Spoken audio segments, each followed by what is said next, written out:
Gloire à Dieu. Amen.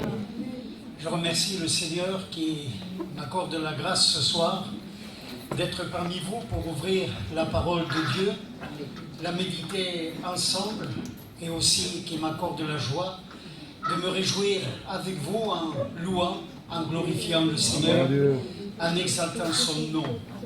C'est vrai que nous avons un maître merveilleux et chaque jour qui passe, nous voulons l'honorer davantage au travers de nos vies, non seulement par nos paroles, mais aussi par nos actions et tout notre comportement. Ce soir, je vous invite à lire avec moi quelques versets dans l'évangile de Luc, au chapitre 11. Nous lirons juste 4 versets à partir du verset 1er. Jésus priait un jour en un certain lieu. Lorsqu'il eut achevé, un de ses disciples lui dit « Seigneur, enseigne-nous à prier comme Jean l'a enseigné à ses disciples. » Il leur dit « Quand vous priez, dites Père, que ton nom soit sanctifié, Amen. que ton règne vienne. Donne-nous chaque jour notre pain quotidien. Pardonne-nous nos péchés, car nous aussi, nous pardonnons à quiconque nous offense. Et ne nous induis pas en tentation. Amen. On va prier le Seigneur encore une fois. Amen. Gloire à Dieu. Voyez-vous, mes chers frères et sœurs, j'imagine que en observant le Seigneur, les disciples de ce maître adorable que nous servons aussi, ont été impressionnés par sa vie de prière. On ne demande pas à quelqu'un de nous enseigner quelque chose si on ne lui reconnaît aucune compétence dans ce domaine. Mais tous les disciples ont observé Jésus et ils ont vu que lorsqu'il priait, quelque chose de particulier se passait. Et ils ont tellement été impressionnés par la vie de prière de Jésus, par sa manière aussi de s'adresser à Dieu, qu'ils sont allés vers lui et lui ont dit « Seigneur, enseigne-nous à prier ». Je voudrais vous faire remarquer, ils n'ont pas demandé au Seigneur « Enseigne-nous à prêcher ». Ils n'ont pas dit « Enseigne-nous à faire des miracles ». Ils n'ont pas dit « Enseigne-nous à marcher sur les eaux ». Pourtant, toutes ces choses, Jésus les a accomplies. Ils n'ont pas dit non plus « Enseigne-nous à ressusciter les morts ». Jésus avait ressuscité Lazare d'entre les morts. Mais ce qui les intéressait, c'est bien ce point-là. Seigneur, enseigne-nous à prier. Amen. Je voudrais vous dire, mes chers frères et sœurs, que je suis très surpris de voir le nombre de personnes qui peuvent assister parfois à une réunion telle que le culte, ou alors à d'autres formes de réunions comme les réunions d'évangélisation. Et bien souvent dans nos assemblées, le peu de personnes qui s'intéressent à la prière. Ce qui est important, ce n'est pas tant la prière dans le lieu commun comme celui-ci ce soir, mais la prière, le contact que nous pouvons avoir avec Dieu chaque jour d'une manière intense, ça, pour moi, c'est très important. Amen. Il y a des endroits où, lorsque les chrétiens se rassemblent pour un culte, ils ne sont pas plus nombreux que lorsqu'ils se rassemblent pour prier le Seigneur. Nous avons besoin de nous tenir devant lui, parce que notre force, elle dépend de la relation que nous avons avec lui. Ce n'est ni par la force, ni par la puissance, dit la Bible, mais par mon esprit, dira l'Éternel, que tout est possible. Amen. Mais pour que l'Esprit de Dieu soit actif, agissant en nous et au travers de nous, il faut que chacun d'entre nous aussi, nous soyons prêts à consacrer du temps pour nous tenir devant le Seigneur. Pas simplement un moment qui est très rapide, juste le matin ou le soir avant de nous endormir. Non pas seulement un moment qui constitue pour nous un devoir, mais des longs moments qui constituent les délices de notre cœur. Parce que quand on aime quelqu'un, alors on aime sa compagnie. Et quand on dit au Seigneur, je t'aime, mais que nous avons tellement de mal à nous tenir devant lui, à chercher sa face, à chercher sa puissance, sa force, à chercher aussi cette sorte d'intimité qui va nous transformer. Car vous savez ce qui est écrit dans la Bible? Il est dit que lorsque nous le contemplons, nous sommes transformés de gloire en gloire en son image.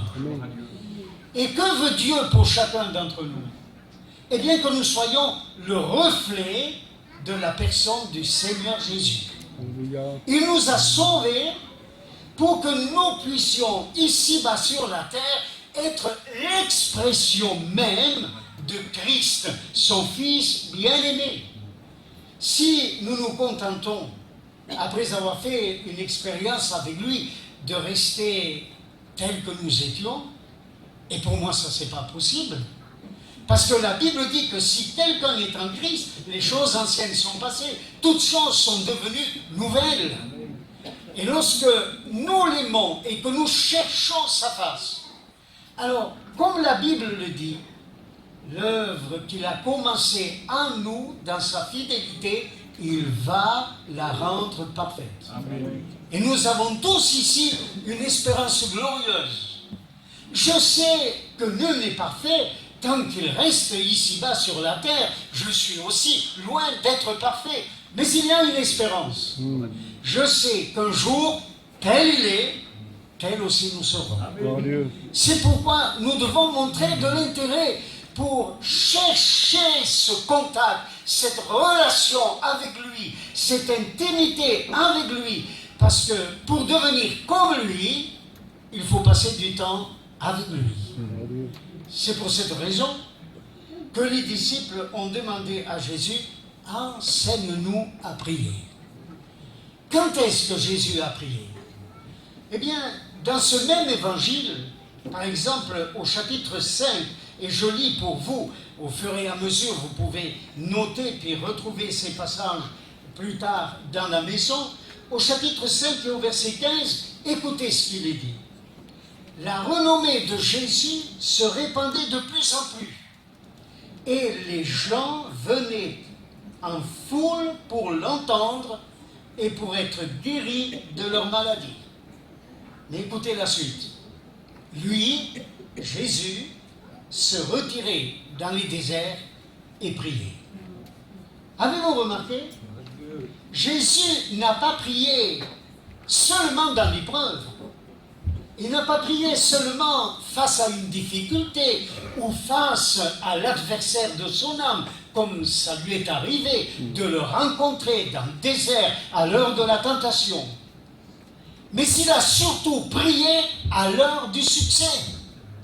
C'est-à-dire qu'alors que les gens le cherchaient, que la foule se rassemblait, alors que de toutes parts on venait vers lui, parce qu'il y avait de grandes choses qui se produisaient, les malades étaient guéris, les miracles s'accomplissaient, alors que tous étaient là, par intérêt, cherchant le Seigneur, lui les abandonnait un instant, et il se retirait dans le désert pour prier. Oh Dieu.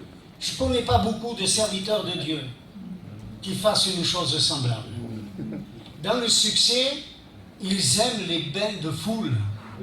Ils aiment se trouver au milieu des gens.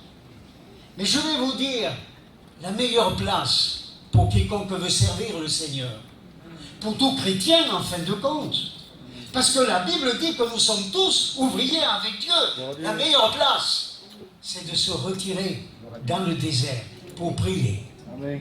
N'écoutez pas la voix qui nous pousse bien souvent à chercher une gloire personnelle. Si nous cherchons une gloire personnelle, alors nous allons avoir une récompense ici-bas sur la terre, mais nous la perdrons pour l'éternité. Jésus, qui n'avait pas besoin comme nous de chercher la face du Père, parce qu'il est le Fils de Dieu, vous vous rendez compte? Il est celui qui a tout pouvoir. Et la Bible rend ce témoignage. Tout pouvoir lui a été donné dans le ciel et sur la terre. Et pourtant, c'est Jésus, notre exemple, notre modèle. Face au succès, il se retire dans le désert et il prie. Comment est-ce que nous pouvons imaginer que nous pouvons nous passer de prier? Il y a tellement de personnes qui commencent une journée sans prier, qui commencent parfois certaines opérations dans leur vie sans même demander au Seigneur quoi que ce soit. Il y en a d'autres qui invoquent le nom du Seigneur pour lui dire « Seigneur, bénis mon projet ». Mais ils ne se soucient pas de savoir si leur projet rentre dans le cadre de la volonté de Dieu. Avant même de demander à Dieu de bénir votre projet, cherchez sa face pour que vos projets deviennent ses projets. Dieu ne peut bénir que ce qui est dans son projet à lui, dans ses plans à lui.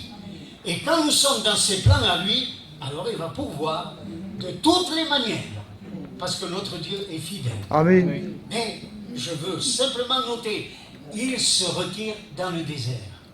Pourquoi le désert? Parce que voyez-vous, dans ce monde, il y a trop de bruit. Je ne sais pas si vous êtes comme moi, mais qu'est-ce qu'on peut entendre comme chose surprenante, avilissante, comme chose qui nous blesse? Plus on avance et plus on se rend compte qu'il y a un bruit infernal au travers des médias. Nous entendons la voix de ce monde et quelque chose nous dit, mais ça, c'est horrible. Comment est-ce qu'au milieu de ce bruit que l'on entend dans ce monde, on peut écouter la voix de Dieu? Je sais très bien que Dieu nous entend dans n'importe quel endroit où nous pouvons nous trouver. Je vais vous avouer, je conduis la voiture et je prie le Seigneur et je sais qu'il m'entend. Je peux être occupé dans un travail matériel et je peux en même temps lui demander son aide, son secours et je sais qu'il m'entend. Cependant, il y a des moments où je dois fermer la porte derrière moi. Je dois mettre fin à tous les bruits de ce monde pour n'écouter désormais plus que la voix du Seigneur. Et ça, c'est important. Quand nous consacrons des temps particuliers, je vais vous dire, mes chers frères et sœurs, il y a beaucoup de choses que j'ai entendues au travers de la voix de beaucoup de serviteurs de Dieu. Il y a bien des choses que j'ai apprises par l'intermédiaire de ces instruments que Dieu a utilisés aussi pour m'enrichir et me bénir. Mais je vais vous dire très honnêtement, les plus belles, les plus grandes, les plus merveilleuses leçons, ce n'est pas aux pieds des hommes que je les ai reçues, mais aux pieds du Maître. Quand personne ne me voyait, quand personne ne pouvait être là pour me gêner. Et toi, mon frère, tu ne pourras être vraiment béni, secouru, et tu ne pourras voir le succès dans ta vie et la manifestation de la gloire de Dieu qu'à une condition, c'est que, alors que personne ne te voit, toi, tu te tiens devant le Maître. La Bible dit que là, le Père voit dans le secret et il est capable de répondre et de dire des choses formidables au fond du cœur. Tous ceux qui sont forts à l'heure actuelle, au sein de cette génération qui de plus en plus s'enfonce dans l'iniquité et plus en plus dans le mal, tous ceux qui ont une espérance et qui sont des êtres en qui nous pouvons avoir confiance, ce sont ceux qui se tiennent devant le Seigneur. Et nous sommes arrivés à ce temps, écoutez bien ceci, qui a été dévoilé par le prophète Malachie, quand il dit qu'un temps viendra où ceux qui craignent Dieu vraiment vont les uns les autres se parler. Et la Bible dit, Dieu dans le ciel, il ouvre un livre et il inscrit les paroles de ceux qui se parlent ainsi et qui craignent Dieu. Et Malachie ajoute, alors on verra. Celui qui sert Dieu, et on verra la différence avec celui qui ne le sert pas. Il y a l'apparence, il y a la réalité. Il y en a qui agissent sans arrêt. Il y en a d'autres qui se tiennent devant Dieu. Et ils laissent Dieu agir au travers d'eux.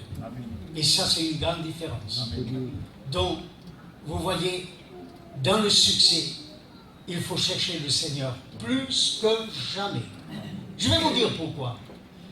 En prenant un exemple tiré de l'Ancien Testament, dans le 2e livre des Chroniques, au chapitre 26, il y a le témoignage d'un homme dont vous avez tous entendu parler. Cet homme, il s'appelle Osias.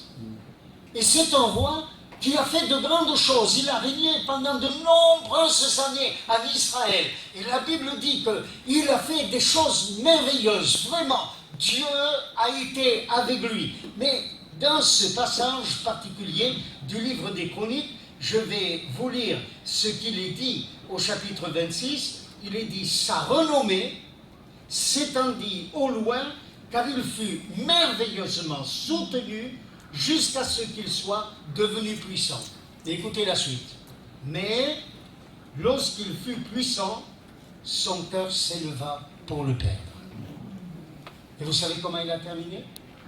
Il a terminé lépreux.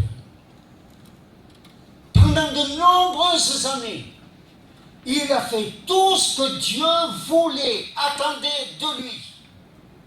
Et malheureusement, dans les derniers jours de sa vie, il a fini lépreux, désobéissant à Dieu. Et vous savez, quand on sert le Seigneur toute une vie, mais que l'on termine mal, eh bien, le prophète Ézéchiel déclare, mettez-vous bien ceci derrière les oreilles et surtout dans le cœur. Ézéchiel dit, si quelqu'un pratique la justice et puis s'éloigne du chemin de la justice, moi, l'Éternel, j'oublierai tous les jours où il a pratiqué la justice. C'est étonnant, hein?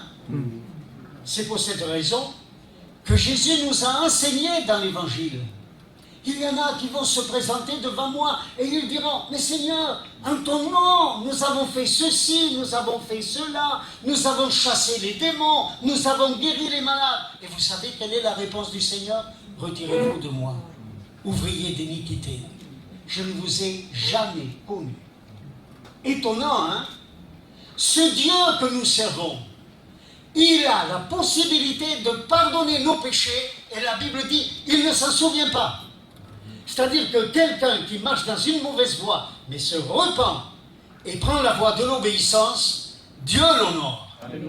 Mais quelqu'un qui marche dans une bonne voie, puis s'en détourne, Dieu oublie les jours où il a marché dans les bonnes voies.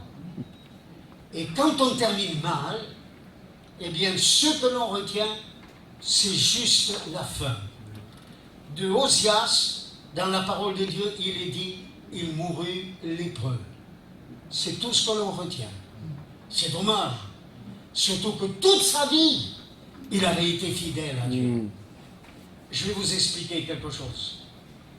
Dans le livre de l'Ecclésiaste, il est dit, il vaut mieux la fin d'une chose que son commencement. L'auteur de l'Épître aux Hébreux dira, souvenez-vous des serviteurs de Dieu qui vous ont annoncé la parole de Dieu. Et il ajoute, ce même auteur, il dit, après avoir demandé, souvenez-vous d'eux, il dit, considérez la fin de leur vie et imitez leur foi. Ce qui est important, c'est la fin et pas le commencement. Si tous ceux qui un jour ont dit « je marche avec le Seigneur » et ont confessé le Seigneur en passant par les eaux du baptême étaient encore avec nous aujourd'hui, ce lieu ne contiendrait pas tous ceux qui ont dit à Jésus qu'ils l'aimaient. Et savez-vous pourquoi? Parce qu'après avoir bien commencé, ils se sont détournés de la voie du Seigneur. Mon désir, mes chers frères et sœurs, c'est de bien terminer avec vous. Amen. Il me reste encore quelques années. Quand on arrive à l'étape où je suis arrivé, on ne peut pas espérer avoir encore une longue vie. Mais la seule chose que je veux, c'est fermer les yeux en louant, en glorifiant Dieu et en honorant le Seigneur. Alléluia. Mon frère, ma sœur, n'oublie pas, pour être fidèle jusqu'au bout, il faut passer du temps avec lui, même dans le succès. La deuxième, disons, occasion pour le Seigneur de prier et de se tenir devant Dieu, c'est quand il fallait prendre des décisions importantes. Et justement, dans le même évangile de Luc au chapitre 6, écoutez ce qu'il est dit. En ce temps-là, Jésus se rendit sur la montagne pour prier. Et il passa toute la nuit à prier Dieu. Il n'y en a pas beaucoup, hein, qui peuvent passer toute une nuit à prier Dieu. Et lui, il a passé toute une nuit à prier Dieu. Et quand le jour parut, alors, il appela ses disciples. Et les disciples du Seigneur Jésus étaient assez nombreux, mais lui, il en a choisi 12 pour qu'ils soient appelés apôtres. Et vous voyez, c'était une décision importante. La Bible dit que l'Église de Jésus-Christ, de laquelle nous faisons partie, peu importe la dénomination dans laquelle nous sommes, vous pouvez faire partie de Vie et Lumière, il y en a d'autres qui font partie d'une autre dénomination, il y en a qui font partie des Assemblées de Dieu, il y en a qui font partie de l'Église évangélique baptiste, il y en a d'autres dans d'autres milieux. Je vais vous dire, peu importe le titre, ce qui est important, c'est d'être né de nouveau. Amen. Et d'être un enfant de Dieu. Amen. Et tous ceux qui sont nés de nouveau et qui sont enfants de Dieu, eh bien, ceux-là peuvent aussi avoir droit à ce titre de disciples du Seigneur. Et ils étaient là, autour du Seigneur. Mais lui, il en a choisi 12. Et nous, Église de Jésus-Christ, peu importe l'étiquette que nous avons, nous sommes établis sur ce fondement de Christ, qui est la pierre angulaire, et des 12 apôtres, et de l'enseignement des 12 apôtres.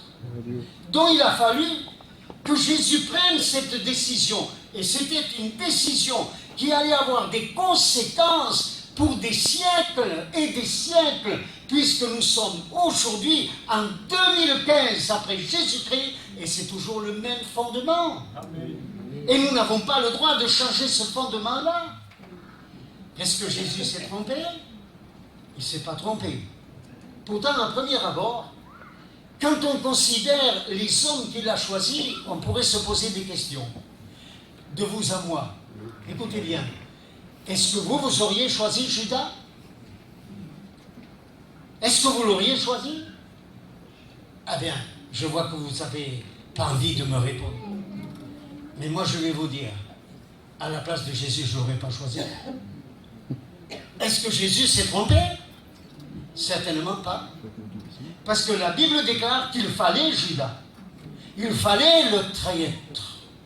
Il fallait celui qui allait trahir pour que le dessein éternel de Dieu s'accomplisse. Est-ce que moi j'aurais choisi Pierre? Certainement pas.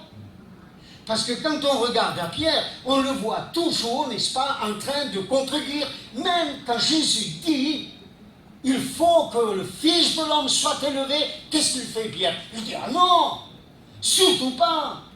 À Dieu ne plaît, cela ne t'arrivera pas. Et il était toujours en train de se mettre en travers du chemin du Seigneur. Pourtant, vraiment, Jésus a eu raison de le choisir. Parce que quand Jésus choisit quelqu'un, il ne se fie pas aux apparences extérieures, ni au point de départ, mais il sait ce qu'il va faire de cette personne. Et ça, c'est très important. Nous, les hommes, nous choisissons selon les apparences. Alors, s'il y a quelqu'un qui a des talents particuliers, alors nous le choisissons. J'ai remarqué dans les églises, c'est souvent comme cela. On choisit des gens avec des talents particuliers parce qu'on se dit, ah ben lui, il a tel talent, il sera vraiment valable dans telle situation, dans telle circonstance. Écoutez, Dieu n'a que faire des talents naturels. Amen.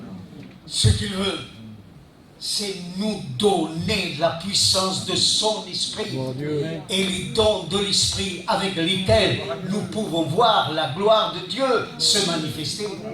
Et c'est ça qui est important. Jésus savait ce qu'il allait faire avec Pierre. Jésus savait ce qu'il allait faire avec Jean et Jacques. Jean et Jacques, moi je ne les aurais pas choisis non plus. Savez-vous pourquoi? Parce qu'à un moment donné, alors que Jésus parle de sa souffrance à venir, eux, ils sont en train de parler et ils disent, on aimerait bien l'un et l'autre être à droite et à gauche de toi quand tu viendras dans ton règne. Vous voyez un petit peu les orgueilleux? Il y en a qui aiment les premières places. Mais heureusement, le Seigneur a fait un travail dans leur vie et dans leur cœur. Qu'est-ce que je veux dire ce soir au travers de ça? Je vais vous dire, mes frères et sœurs, il y a des moments dans notre vie où il y a des décisions importantes à prendre. Avant de prendre une décision importante, il faut se tenir devant Dieu et lui demander de nous diriger, de nous conduire. Amen. C'est peut-être pas le cas chez vous, mais dans nos milieux, comme je suis triste de voir, qu'il y a des jeunes gens, des jeunes filles qui bien souvent s'engagent dans la vie à deux. Ils veulent fonder un foyer et ils partent. Simplement parce qu'ils se plaisent, sans même consulter Dieu, sans même savoir si c'est sa volonté. Et au bout de quelques mois, voire juste quelques années, on entend parler de divorce. Quand j'ai commencé à marcher avec le Seigneur et à le servir, on n'entendait pas parler de divorce dans nos églises. Aujourd'hui, c'est devenu un thème courant. Les chrétiens divorcent comme les gens du monde. Ils ont des comportements identiques, semblables à ceux du monde. Pourquoi? Parce qu'ils ont oublié ce qui est essentiel, de chercher le Seigneur Amen. Dans les décisions importantes. Amen. Amen. Pour le travail, pour tant de choses. Vous savez ce qui est écrit dans la Bible? Il est dit, sans moi, dit Jésus, vous ne pouvez rien faire. C'est vrai, Amen. Alors ne vous fiez pas à vos capacités. Ne vous fiez pas à votre sagesse humaine. Mais faites confiance à Dieu. Amen. Cherchez justement à avoir la révélation de ce que lui attend, ce qu'il veut de vous. Et il le fera. Mais la deuxième chose que Jésus a fait le lendemain de cette nuit de prière, c'est pas seulement choisir les 12 apôtres, et là on reconnaît tous que vraiment c'était une décision formidable, mais il a prononcé le plus beau discours qui n'ait jamais existé de tous les temps, que la Bible appelle le sermon sur la montagne. Et quand vous lisez le sermon sur la montagne, après cette nuit de prière, vous êtes étonnés de voir la sagesse avec laquelle le Maître parle. Tous ces enseignements qui sont contenus dans le sermon sur la montagne sont encore valables aujourd'hui. Amen. Vous vous rendez compte ça? Amen. Plus de 20 siècles après, cette même parole est efficace, la même valeur, la même puissance, la même autorité. Et quiconque se confie en cela, eh bien, peut voir combien la parole du Maître, au travers de ce sermon, est efficace. Nous, et je l'ai entendu dans une prière d'ailleurs ce soir, juste avant que commence cette réunion, nous faisons beaucoup de discours. Et bien souvent, il n'y a pas beaucoup d'efficacité dans les cœurs. Mais quand le Seigneur parle, c'est tellement différent. Amen. Quand le Seigneur lui-même fait entendre sa voix, c'est tellement formidable. Donc pour cette raison, je voudrais vous dire, mes frères et sœurs, si nous voulons que dans notre vie, il y ait une efficacité, quelque chose qui reste, vous allez dire, mais nous, on n'est pas des serviteurs de Dieu, on n'est pas des pasteurs, Pourquoi voulez-vous qu'on cherche cela? Je vais vous dire, chacun d'entre vous, vous avez une responsabilité. Mon Dieu. Le papa auprès des enfants. La maman auprès de ses enfants. Vous savez ce que dit l'Écriture? Que celui qui ne s'occupe pas de sa famille, il est pire que les païens. Et pour avoir de l'efficacité auprès de ses enfants, il faut chercher le Seigneur. Amen. Pour vraiment voir la gloire de Dieu se manifester dans le cœur, il faut se tenir devant lui. Il y a des larmes à verser devant le Seigneur. Elles sont amères, mais je vais vous dire, quand nous avons beaucoup pleuré devant Dieu, et que lui, il a entendu le cri de notre cœur, alors il transforme l'amertume en une véritable eau douce. Amen. Quand nous voyons le résultat dans les cœurs et dans les vies. Mes frères et sœurs, ne nous conformons pas au siècle présent. Ne faisons pas comme malheureusement beaucoup le font à l'heure actuelle, en essayant de se confondre avec le monde pour avoir du succès. Il y en a qui disent partout, il faut descendre à leur niveau, devenir comme eux, pour les emmener sur une autre voie. Je vais vous dire, est-ce que vous avez vu Jésus faire cela? Jésus est descendu dans le fond, c'est vrai, au rang des prostituées, mais il n'a pas vécu dans le mal pour les gagner. C'est sa sainteté qui les a attirés. Et nous ne devons pas descendre dans le trou pour sauver celui qui est dans le trou. Il faut, depuis l'extérieur, lui lancer une corde pour qu'il puisse être tiré hors du trou. Et c'est quand nous sommes avec le Seigneur que nous avons alors de l'efficacité pour aider ceux qui sont au fond de l'abîme. Que Dieu donc nous aide à comprendre que notre intérêt, c'est de nous tenir devant le Seigneur quand il faut prendre des décisions importantes. Je vais ajouter une autre des raisons pour lesquelles le Seigneur a prié. C'est dans les moments où il a été pressé. Dans le succès, il a prié avant de prendre une décision importante. Et il a prié là, surtout, dans la pression, dans le jardin de Gethsémane. Vous vous souvenez? Gethsémane, ça signifie pressoir à huile. Pressoir à huile parce que c'est là où on écrasait les olives et le pressoir faisait couler l'huile. Et Gethsémane, c'est exactement cette signification. Et lui, il est allé à Gethsémane. Mais écoutez bien ici. Si vous lisez à la maison, dans l'évangile de Jean au chapitre 18, vous allez découvrir cela. Jésus va dans le jardin de Gethsémane. Et au verset 4 de ce même chapitre, il est dit, Jésus, sachant tout ce qui l'attendait, est entré dans ce jardin. Et il a fait face à la cohorte qui venait. En face, à la tête de cette cohorte, il y avait Judas le traître. Et il y avait celui qui le livrait. Jésus aurait pu très bien éviter cela. Remarquez s'il vous plaît ce verset. Sachant ce qu'il attendait. Moi, si je sais qu'un malheur m'attend, je vais tout faire pour éviter. Et vous? Jésus savait ce qui allait lui arriver. Mais il n'a rien fait pour éviter. Mais il a affronté. Il y a des choses que nous ne pouvons pas éviter. Elles nous tombent dessus, ce sont les choses inévitables. Mais il y en a d'autres que nous pourrions éviter. Mais que Dieu demande que nous les affrontions. Je vais vous parler pendant quelques instants de ces choses-là. Regardez, même Paul a connu une expérience semblable. Dans le livre des Actes des Apôtres, il est dit à un moment donné qu'un prophète qui s'appelle Agabus est venu vers lui, il a pris sa ceinture, il a lié ses mains, ses pieds, et il a dit, l'homme à qui appartient cette ceinture, eh bien, va connaître la souffrance à Jérusalem. Et il parlait de l'apôtre Paul, et ce qu'il disait était vrai.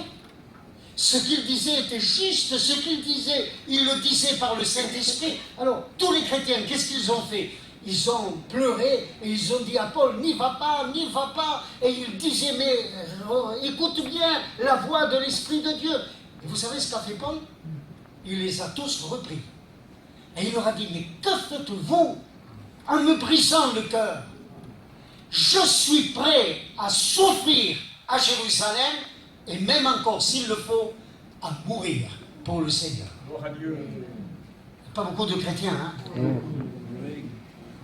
Moi, je connais des gens qui disent toujours, Seigneur, bénis-moi, évite-moi la souffrance, évite-moi la difficulté, évite-moi l'épreuve. Mon frère, si tu crois pouvoir éviter l'épreuve dans ta vie chrétienne, tu fais fausse route. Il y en a qui sont les ministres de l'évangile de prospérité et qui annoncent toujours, si tu marches avec le Seigneur, tout ira bien. Tu vas avoir une belle maison, une belle voiture, tu vas réussir dans toutes tes entreprises. Taratata. N'écoutez pas ça, parce que Jésus, il a parlé d'une manière différente.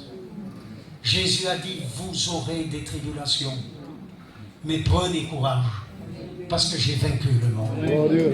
Il y a une certaine femme qui, soi-disant, a un ministère extraordinaire. Je n'ai pas honte de citer son nom, parce que ce sont des choses qui me révoltent, qui me répugnent. Et je vais vous dire, cette fameuse Joyce Meyer, qui est capable d'utiliser un jet privé pour se déplacer et annoncer le message de l'évangile, ça, c'est pas une servante de Dieu. Ça, c'est une servante de l'adversaire, mais pas une servante de Dieu. Mais malheureusement, le peuple de Dieu en France se laisse prendre à ce piège. Et il y a des quarts et de la foule qui se déplacent pour entendre quoi? Cette femme, avec ses fameux discours, comme l'ont fait pour certaines idoles évangéliques. Je vais vous dire, méfiez-vous de toutes les superstars évangéliques. Il y a quelqu'un qui doit être honoré. C'est celui qu'on sait ce soir, c'est-à-dire Jésus. Amen. C'est lui le Fils de Dieu. C'est lui que l'on doit rechercher. Et je vais vous dire, mes frères et sœurs, il y a des moments où nous devrons affronter certaines choses. J'ai entendu, pas plus tard que dimanche dernier, quelqu'un dire que la souffrance peut provoquer la révolte. Et c'est vrai qu'il a justifié par certains exemples de la Bible. Mais je vais vous dire, c'est vrai qu'il y a quelques souffrances qui peuvent nous conduire à certaines révoltes. Ça a été le cas d'un Job. Quand à un moment donné, il s'exprime en ces termes, écoutez ce qu'il dit, « J'attendais le bonheur et le malheur est arrivé. J'espérais la lumière et les ténèbres sont venues. » Dans un autre passage, il dit, « Dieu m'a jeté dans la boue et je ressemble à la poussière et à la cendre. » Écoutez bien, mes frères et sœurs, retenez ceci ce soir. Quand on marche avec le Seigneur, il y a des moments où on ne comprend pas toujours par quel chemin il nous fait passer. Parce qu'on l'invoque et il ne nous répond pas. On crie vers lui et il garde le silence. Et certaines personnes, quand elles se trouvent dans une telle situation, disent, mais alors, à quoi ça sert de servir Dieu? À quoi ça sert puisqu'il n'écoute pas? Mais oui, il écoute. Il sait ce qu'il fait. Il est en train, justement, de tester notre foi, notre persévérance. Ne cherchez pas toujours le bien-être.